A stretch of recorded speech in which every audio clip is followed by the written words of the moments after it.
Manx Radio's Update with Beth Espey.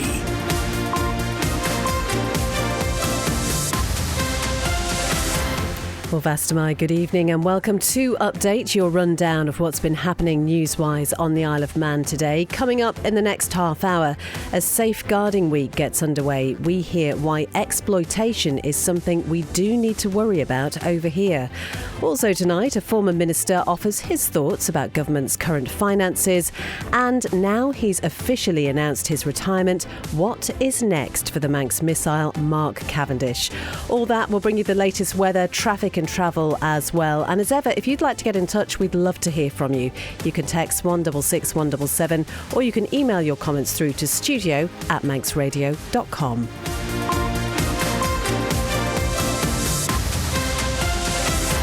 It's 5:05. Let's join Christian first for a roundup of today's main news stories. The chair of the Island Safeguarding Board believes exploitation is absolutely a live issue on the island as Safeguarding Week begins. Leslie Walker thinks people need to be very focused on picking up the warning signs. New mobile phones or multiple mobile phones, expensive clothes and trainers, anxiety, secretive behaviour. The MLC moving the assisted dying bill through the Legislative Council believes the residency requirement may need amending. There's a very large percentage of our people who really want to be able to make that choice. Peter Greenhill fears some with a new terminal diagnosis could be excluded under the current proposals. The island's first cannabis cultivation facility could be up and running within a year after plans have now been approved. Grow Lab Organics is the first to be offered a conditional medicinal licence for export on the island since regulations were approved in 2021. And there are concerns about the state of some children's play areas in Castletown. Quite disappointing to go to the play areas because a lot of the equipment's broken, it's very dated, some of it's even dangerous. That's local resident Chrissy there. The commissioners have previously cited financial reasons behind the decision not to fix the spaces. In international news, a Premier League referee's been suspended after a video appeared to show him making derogatory comments about Liverpool Football Club. David Coote also appears to insult the former manager Jurgen Klopp, which is being investigated by a referee body. Conservative leader Kemi Badenoch admitted the TV drama about the post office scandal helped speed up the process of compensating victims. She was business secretary at the time and has told the Horizon inquiry the government machine slowed things down. And nearly 5,000 people have now signed a petition calling for the Archbishop of Canterbury to stand down. Justin Welby's under pressure after a report found he failed to alert police about a serial sexual abuser. Those are the Update News headlines next at 6. Thanks very much, Christian. Now here's the weather brought to you by Manx Glass and Glazing. It's going to stay dry this evening and tonight. Some clear spells, mainly night north to northeast winds and minimum temperatures of around 3 or 4 Celsius. So there will be a grass frost in some places and quite a chilly start tomorrow, but again dry, sunny intervals, light winds. Temperatures will be around 11 and looking ahead to Wednesday, again dry with sunny intervals at first, but it will turn cloudy later with the threat of some patchy drizzle.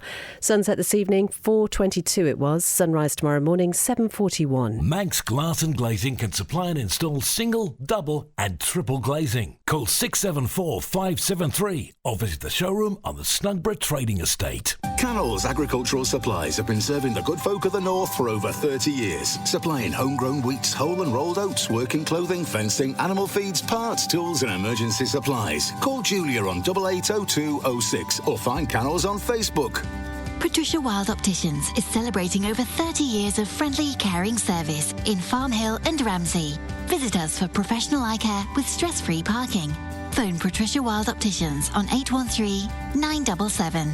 For over 25 years, Langness Maintenance Services have been the block paving specialists, including property maintenance, fencing and landscaping. Fast, reliable and competitive. For a free no-obligation quote, call Paddy on 49667. Langness Maintenance Services, 49667.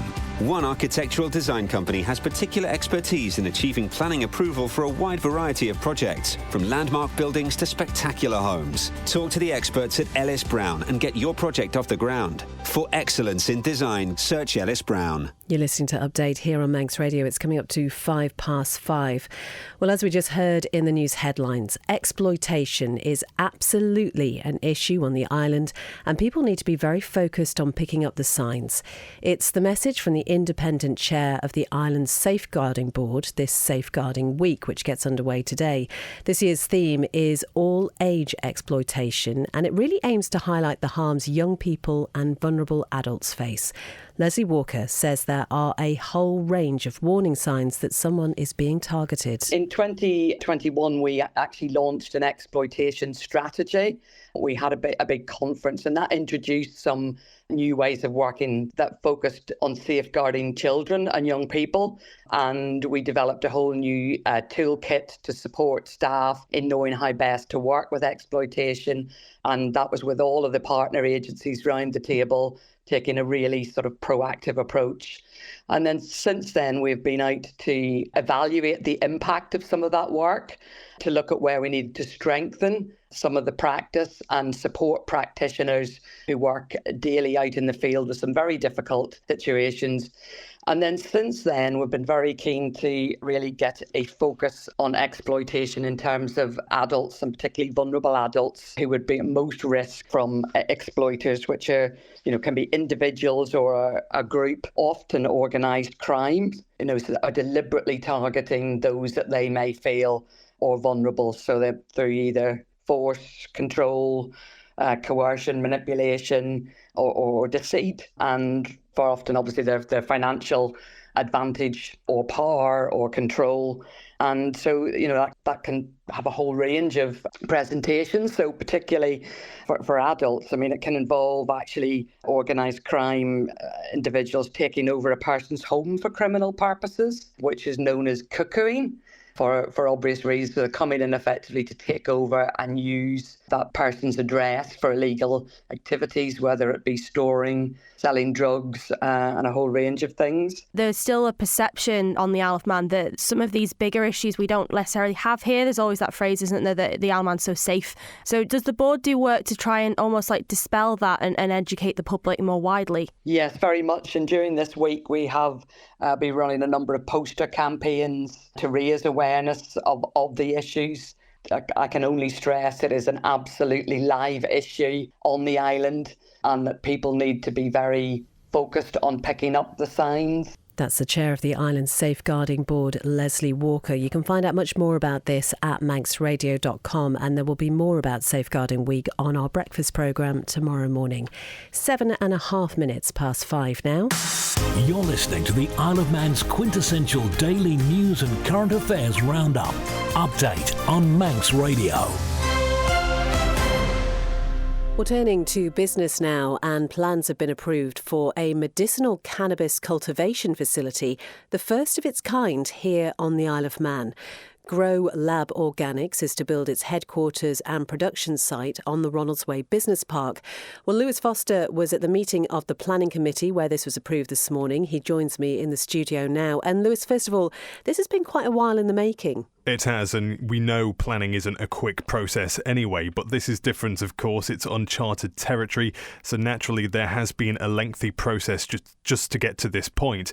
To recap, Grow Lab Organics is the first company to be offered a conditional medicinal licence for export on the island since regulations were introduced 3 years ago in 2021. So it's not only had to satisfy the planning requirements, but meet those set out for this brand new export market. So what happened this morning? So at the meeting, the plans, which include a new electricity substation, landscaping, access and parking with associated infrastructure, were approved unanimously. Concerns were raised, though, about the sustainability of the site. One objector said the plans are at odds with the government's net zero targets, adding the cultivation facility would lead to a spike in the island's overall emissions. They questioned what percentage of power generated by the proposed Eriestane wind farm would be directed towards the plant down the line, line. One committee member also described the facility as a drain due to its part reliance on the national grid. I understand the chair of the Climate Change Transformation Board had something to say about that, didn't she? Yes, Claire Barber, we heard from last week, I believe, who's also DEFRA Minister, of course. She said in a Tynwald question for written answer that it's difficult to see how cultivation of medicinal cannabis on the Isle of Man can be balanced against government's climate goals. Responding to this application, though, the Climate Change Transformation team says the applicant has provided further information, including materials details, construction phase emissions, and commitment to the guaranteed green energy tariff, and that composting and potential use of green waste for fuel generation, and it was satisfied that its questions had been addressed. A green energy tariff, just to let you know, is described by Manx Utilities as something that will ensure that electricity supplied to the customer's premises is matched to renewable energy. It's available to commercial and industrial customers who are on its commercial maximum demand tariff. Any companies using it must commit to a minimum 12-month duration for the green tariff, and a 12-month notice period is required should they wish to cease using it down the line. Representatives from GrowLab Organics were questioned about the lack of solar panels as well included in the plans, despite the fact the roof on the production site is of a sawtooth design in order to optimise the use of photovoltaics. That's solar panels to you and me. Co-founder Charlie Price says there are plans to install them in the future, though, and that roof is also designed to capture rainwater to be used on site as well. And they also explained how there will be dark sky-friendly lighting used. Now, Lewis, people will feel that cannabis, medicinal or not, has a link to organised crime. So has security been factored in? It has, yes, and they explained how there would be a perimeter fence, CCTV and security lighting that had been designed especially as to not disrupt any proceedings at the airport. There are other measures as well, of course. So, Lewis, what happens next? Well, Mr. Price from Grow Labs told me they are still hoping to have the site up and running within a year. And once completed, they claim it will create upwards of 60 jobs, 90% of which it was said today will be for Isle of Man residents. Thank you very much indeed, Lewis. And there will be an interview with the co-founder, Charlie Price, on Breakfast tomorrow. 5:11. The Isle of Man observed 2 minutes silence this morning to remember those who gave their lives in war. It follows a number of services around the island yesterday, most of which were on time. The red poppy is synonymous with remembrance, but in recent years, more people have also been wearing a purple poppy, and this is to honour the animals who lost their lives at war. At the National Service of Remembrance in St John's yesterday, there was a Clydesdale there proudly displaying a purple poppy alongside Jessica from the British Horse Society Isle of Man, who explained more to Howard Kane. This is our 4th, if not 5th year. We come and we lay a wreath of purple poppies for all of the animals that were lost in war, the horses, but not just the horses, dogs, messenger pigeons. And Tula's decorated in her purple poppies. She is looking resplendent. I must admit, she has a wonderful, if I can paint a picture, actually she's got one behind it, just on a harness behind her ear there, and then a wonderful, now you'll have to tell me the technical name for what's around the sort of four parts of the horse, because I'm not sure. A collar. A collar, it's not a proper collar, it's one I've stitched up myself. So her collar is totally decorated with beautiful purple knitted poppies. Do you do them yourself? These were all made by the lovely ladies of the Islands WI. Wow. They were made last year. And she looks absolutely resplendent. I suppose you're right, it's on this day of remembrance. We obviously remember all the people who have fallen, but there are so many animals who have been lost in service, and indeed even now, whether it's wars around the world or dogs which help go rescue and such like, and they sort of give their lives, I suppose, without the option in many ways. Yeah, absolutely. They don't get a say in it. They don't know if they'll be coming home or not. I know that from the island there was over 100 horses that went from the tramways. From the steam packet, they had horses back in the day. I think everyone did, didn't they? Yeah, and from farms. That's Jessica from the British Horse Society Isle of Man talking to Howard yesterday. A really poignant reminder of just what was sacrificed during the First and Second World War. Coming up to 5:14, the Department for Enterprise has launched 2 support initiatives which are aimed at boosting the Isle of Man's hospitality, entertainment and leisure sectors during the quieter winter months. Christian has the details for us. The Winter Events Scheme and the Manx Menu Contest are both intended to increase footfall and encourage local spending in line with the forthcoming local economy strategy. The Winter Events Scheme will provide funding of up to 80% of eligible costs, capped at 50 £1,500 to support hospitality and leisure venues in hosting events. Events eligible for funding include live music, quiz nights, film screenings and craft workshops. Applications for the scheme are now open and will close in March 2025. The Manx Menu Contest, now in its second year, invites local businesses to submit new or existing menu items featuring primarily Manx ingredients. The contest includes awards for customer service, product quality, innovation and sustainability, with entries open until the 31st of January next year and public voting scheduled from mid-February through to March.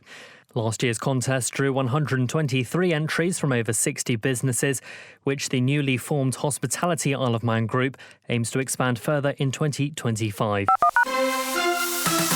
Manx Radio Travel, driven by Quayside Tyres and Service Centre. Well, there's nothing to report on the police media pages, so all being well, all is pretty good for your journey home tonight. Just be aware, though, if you're heading down south from the roundabout near B&Q to the home of Rest Rolled Horses on Richmond Hill, there is that 30-mile-an-hour limit in place, likely to be until Friday. That's for emergency repairs to power cables. All okay down at the airport and at the steam packet. The Manxman is due in to Douglas at around about 6:28, still scheduled to leave again for Heysham at 19:45. As ever, if you spot anything when you're out and about, if you can let us know, that'd be great. 166 177, or you can email studio@manxradio.com. Ask how you can spread the cost interest-free at Quayside. It's just gone 5:15. A former minister says the key objective for government has to be achieving a balance in finances and living within the island's means. Now, speaking on tonight's agenda programme coming up at 5:30, Chris Robertshaw recalls a time when he says the experience that MHKs brought with them from the business world benefited government in this respect. And he went on to describe today's government as soft. They really must get a grip of this issue about how we run a government that we're able to pay for. As I say, towards the beginning of this conversation, I was talking about where we were in 1969 when I first started work, and the significant number of the MHKs then had come into politics later in life with the cuts and bruises of their life's experiences and the mistakes they'd made, and were delivering their best efforts for a nation, the Manx nation, that was desperately short of money and struggling to find ways forward. And it was supported by a much smaller civil service with long experience and, again, exactly the same heart and determination to get things right. And they did a good job. But actually, over the years, we've got softer and softer. Easy money's allowed government to get bigger, more distracted from the key issues. And now, we're now coming back to first principles that we're not living within our means, and how do we do it? That's former Government Minister Chris Robertshaw, who you can hear more from on Agenda with Phil Gaughan this evening. 5:17. A resident in Castletown says it's disappointing to go to nearby play areas due to dangerous and outdated equipment. Now, Castletown Commissioners closed the children's park by the tennis courts last month. That was to make the equipment there safe and also to undertake an assessment. Local Democracy reporter Emma Draper has been speaking to the local resident with concerns, and we'll call her Chrissy. Yes, I've got 3 grandchildren in Castletown, and it's quite disappointing to go to the play areas because a lot of the equipment's broken, it's very dated, some of it's even dangerous. And they've noticed the change over the years. There just seems to be nothing happening, and I just hope that something will happen very soon. And what do you make of the comments made by the commissioners in the meeting? Did it give you any confirmations or any affirmations that it might happen, or are you still a little bit on the fence? They were obviously very aware of the problems, but they said that the money was the problem. They didn't have the funds to do anything about it at the moment. And I think they have looked down different avenues to see if there's any way of getting money for it, but they are very aware of it, but it doesn't make me feel that anything is going to happen soon. And how have your grandkids reacted to the problems with the play areas? I know you said that they've been round asking people. Yeah, they actually, when they thought at one point that the play area near the tennis courts was going to close, they actually went knocking on their neighbours' doors saying, please help us to keep the play area open. So even though they're very small, they're very aware of how things in their environment affect them, and realise that there is a way of making your voice heard. The local authority has said previously the reason for not fixing the play areas is financial and had to ask businesses for donations and fundraise for a skate park in the past. Reports have previously been made about vandalism of play equipment in Pulson Park, and some equipment at the tennis court play area is under assessment. Castletown Commissioners has been offered the chance to directly respond to Chrissy's concerns, but have not responded. That's local democracy reporter Emma Draper there.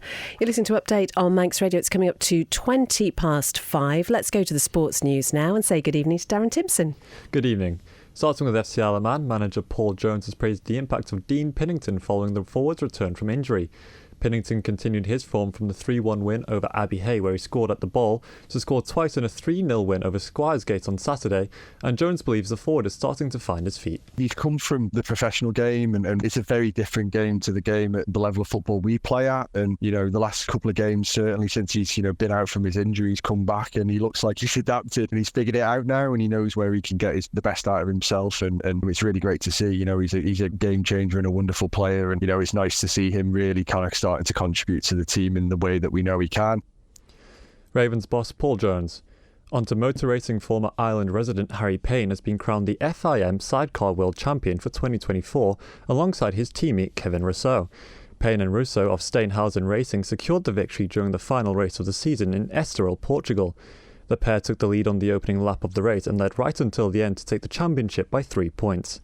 In local sport, Ayr and Peel both dropped points at the weekend, but the northern side still managed to stretch their lead to 4 points on the Westerners as their draw with St John's was consoled by Peel's 4-1 loss to St Mary's. Meanwhile, Marown picked up their first points of the season with a 2-1 win over St George's in the Canada Life Premier League. On to hockey, and Vikings A secured a vital 3-1 win over Valkyries A to knock Peel side out of the mixed Premier League title race.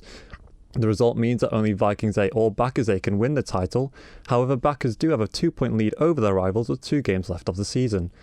And finally in rugby, Douglas have made it 3 home wins in a row after they beat Northwich 32-13 at Portachi in the Regional 2 Northwest.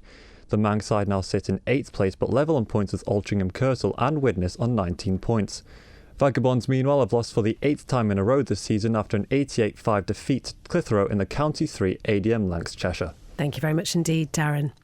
Now, could there be further changes to the assisted dying bill? Well, the proposals recently took their first step in Legco, with members agreeing to progress to the clauses stage, with an evidence stage to consider new legislation being discussed in the UK.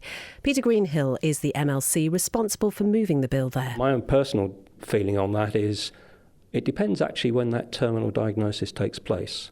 In my particular case, with the brain tumour, I'd only been on island for 4 years. And had I absolutely needed that operation and that came up with it, they could not operate. Then under the way the bill is actually set out at the moment, I wouldn't have been able to take advantage of assisted dying. So I think there may well be potential for a slight adjustment to what we have in the bill at the moment, just to take into account those people who are given that diagnosis of terminal illness after they've been living on the island. I think that's worth looking at. But at the moment, that protection is certainly in there. Paul Crane, in his comments, has suggested that actually the choice of the individual shouldn't effectively step in the way or interfere with the choice of the collective, the community. Is that a fair argument? I never have a problem with, and Paul, I've said this to Paul afterwards, that I'm very pleased that he is making his own comments there, and that's part of everything that we should hear. But there are 7 of us in that debate that are in favour of the principles of this bill and taking it forward. I really think that this is something in our community that a very large number of people, I don't need to define whether that's 50% or 90% or whatever, there's a very large percentage of our people who really want to be able to make that choice. And I fully respect those people who don't want to make that choice, and they won't have to. That is Peter Greenhill, MLC, talking to Phil there about why he believes there may need to be some minor amendments to the 5-year residency requirement. And this actually follows his own experience of being treated for a brain tumour. 24 minutes just about past 5. Well, with his final race victory yesterday, taking his career total to 166, Mark Cavendish has officially retired. There'll be a final celebration win at the weekend in Singapore. Included in that, of course, a record 35 tour stage wins. So now the question is, will he move, as he apparently wants to, into cycling management? Here's John Moss. The final race at the weekend was, well, more a celebration than anything. OK, it isn't really what we'd say necessarily the most competitive of races, more a celebration of cycling. But look at that, the parting of the wheels as Mark Cavendish bids farewell to his fellow competitors. Manxmen, of course, used to be renowned for their sailing abilities. Cav pretty much single-handedly made the term synonymous with cycling. There's nobody can match the speed of this amazing kid. He has gotten the victory, and no British cyclist has ever been remotely close. For a small, cheeky boy bursting with confidence at the NSC to a Tour de France record holder. But along the way, and built for speed, of course, rather than endurance, he showed he had the stomach to endure the climb up the high mountains in order just to get to where his nerve, his courage and his skill would count. People have this assumption that people who can't climb don't train enough on the climb, or they're lazy, or they're fat, you know? It's not like it's a body type. Like, I'm not supposed to do that. It's horrible. It's horrible. I mean, the Merckx record looked ridiculously hard, borderline impossible for 40 years, and now he's come along and broken it. But can this record really ever be beaten? I genuinely don't think so. When we look at the next best sprinter in the Tour de France, they've got, 7 stage wins?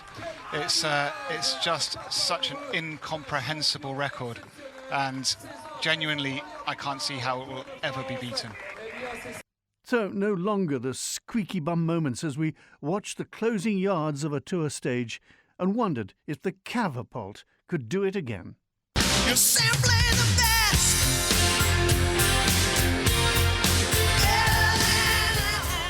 Dot Tilbury singing that one. That was John Moss reporting on Cavendish's official retirement. I didn't think we'd ever have the words squeaky bum here on Update, but hey-ho.